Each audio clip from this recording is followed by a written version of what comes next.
എല്ലാവർക്കും നമസ്കാരം. വളരെ ദുഃഖകരമായിട്ടുള്ളൊരു വാർത്തയാണ് ഇന്ന് കാലത്ത് നിങ്ങളുമായിട്ട് പങ്കുവയ്ക്കുന്നത്. ഞാനിപ്പോൾ നിൽക്കുന്നത് ചാലക്കുടി റെയിൽവേ പാലത്തിൻ്റെ തൊട്ടടുത്തായിട്ടാണ്. ചാലക്കുടിയാറിന് മുകളിലുള്ള റെയിൽ മേൽപ്പാലത്തിന് തൊട്ടടുത്താണ്.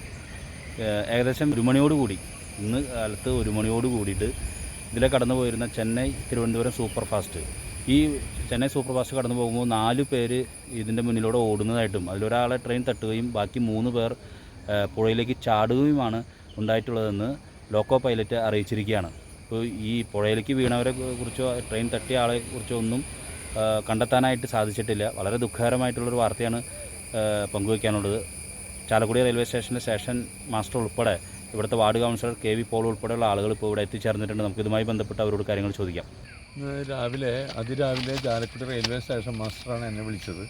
എന്നെ വിളിച്ചിട്ട് പറഞ്ഞു, ഇന്നലെ രാത്രി 1 മണിക്ക് ചാലക്കുടി കൂടി കടന്നുപോയ ചെന്നൈ തിരുവനന്തപുരം മെയിൽ, ആ ട്രെയിൻ രാത്രി 1 മണിക്കാണ് ഇതിലെ കടന്നുപോയ സമയത്ത് പാലത്തിൻ്റെ മുകളിൽ കൂടി 4 പേര് നടന്നു പോകുന്നതായും ഒരാളെ ട്രെയിൻ തട്ടിയതായിട്ടും ലോക്കോ പൈലറ്റ് അറിയിച്ചു. ട്രെയിൻ കടന്നുപോയ സമയത്ത് ഈ ഒരാൾ ട്രെയിൻ തട്ടുകയും മറ്റ് 3 പേരും വെള്ളത്തിലേക്ക് ചാടി എന്നാണ് ലോക്കോ പൈലറ്റ് അപ്പോൾ അറിയിച്ചത്.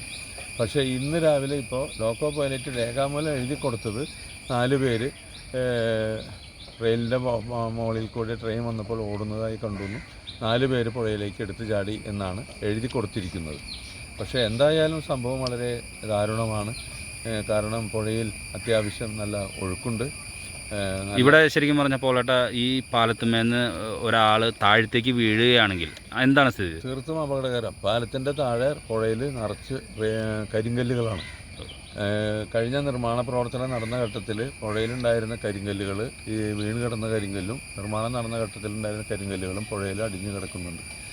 ഒരാൾ ചാടല്ല വീണല്ല എന്ത് സംഭവിച്ചാലും കരിങ്കല്ലുമ്മേ പതിക്കുമെന്നുള്ള കാര്യത്തിൽ യാതൊരു തർക്കമില്ല, അപകടമുണ്ടാകും.